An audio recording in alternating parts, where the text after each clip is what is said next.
The reunion trip in Ontario. Family reunions are usually filled with laughter, old stories, and too much food. When my boyfriend Ethan and I drove up to Ontario last summer for mine, I expected exactly that. A couple of days of catching up with cousins I barely remembered, eating barbecue by the lake, and sitting around a bonfire under the stars. But what actually happened during that trip is something I'll never forget. We had arrived at the lakeside cabin my aunt had rented. The place was tucked in the pines, the kind of spot that felt peaceful the second you stepped out of the car. Kids were running down to the dock, dogs were barking, and my uncles were already cracking open beers on the porch. By late afternoon, the reunion was in full swing. Ethan was fitting in perfectly, joking with my cousins and flipping burgers on the grill. I remember thinking how lucky I was to have him there. Just as the sun began sinking low over the water, painting the lake orange and gold, the peace shattered. From the edge of the woods came the sound of branches snapping, fast footsteps, and then, out of nowhere, a woman burst through the trees. She was clutching a baby to her chest, her face pale with panic, her hair messy as if she had been running for miles.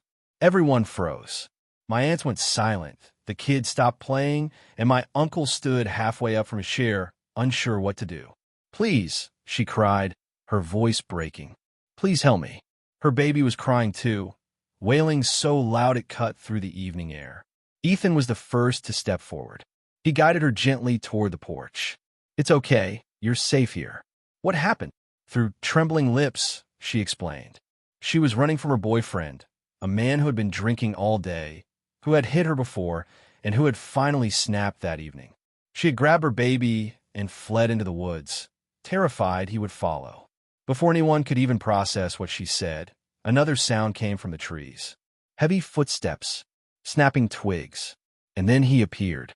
A tall man in a torn shirt and a baseball cap, his face red with rage. His eyes scanned the yard and locked on the woman clutching the baby. "There you are," he shouted, his voice booming across the clearing. "You think you could just run off with my kid?" The woman shrank back, holding her baby tighter. My aunts instinctively pulled the kids closer, and my uncles shifted uneasily, unsure of what this man was capable of. But Ethan didn't move aside. He stepped forward instead, placing himself directly between the woman and her pursuer. "That's enough," Ethan said firmly. "She doesn't want to go with you." The man stopped in his tracks, glaring at Ethan. "Stay out of this. You don't know me." "No," Ethan replied, his voice calm but steady. "But I know her. She asked for help. And right now, you need to turn around and leave." The man let out a bitter laugh. Then he reached into his waistband and pulled out a gun. The air seemed to disappear in that moment. My heart pounded so hard I thought it would break through my chest. My family gasped, pulling back in terror. The baby screamed louder. But Ethan didn't move. He stood there, unflinching, staring the man down. "You don't want to do this," Ethan said. "Not here. Not in front of your own child." The man's hand trembled slightly on the weapon. He looked past Ethan at the woman and the baby, his face twisted with fury and confusion. "Go back to the woods," Ethan continued, his voice firm but not hostile. "Walk away before you do something you'll regret forever." For what felt like an eternity, no one moved. The man's eyes darted around, taking in a group of family members standing frozen on the porch, the crying baby, and Ethan, this stranger who refused to back down. Finally, with a sharp curse, he lowered the gun. "You'll regret this," he muttered. Then he turned and stormed back into the woods, branches snapping loudly as he disappeared. The woman collapsed onto the porch steps, sobbing into her baby's blanket. My aunts rushed to comfort her, and my uncle grabbed his phone to call the police. The rest of the night felt unreal. Officers arrived, took the woman's statement, and began searching for the man. She told them everything, that she had been trapped in a cycle of abuse for years, that she had been too scared to leave, that tonight she thought he was finally going to kill her. Ethan stayed by her side the whole time, making sure she had water, making sure she felt safe. When the officers finally took her and the baby into protective care, my family gathered in a stunned silence. I remember my cousin whispering, "Man, Ethan's got guts." And he did, because I'll be honest, if it had been me, I would have frozen.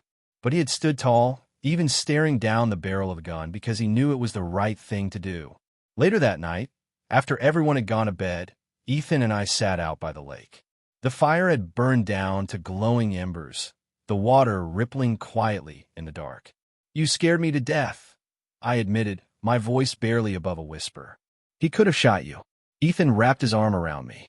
"Yeah, but he didn't. And she's safe now. That's what matters." I leaned against him, realizing how rare courage like his truly was. That reunion trip in Ontario wasn't about family barbecues or campfire songs anymore. It became a night we all witnessed what standing up for someone really looks like. And that, my friends, was the reunion trip in Ontario. Sometimes horror stories aren't about ghosts in the woods or shadows in the dark. Sometimes the real terror comes from people, and the real bravery comes from those who choose to protect others. What would you have done if you were in Ethan's shoes? Would you have stepped in, even staring down a gun? Let us know your thoughts in the comments below. If you enjoyed this story and want more chilling, true-life encounters and haunting tales, don't forget to like this video, share it with your friends, and subscribe to our channel. Your support helps us keep telling the stories that send shivers down your spine. Until next time, stay safe, stay aware, and never underestimate the power of standing up for what's right.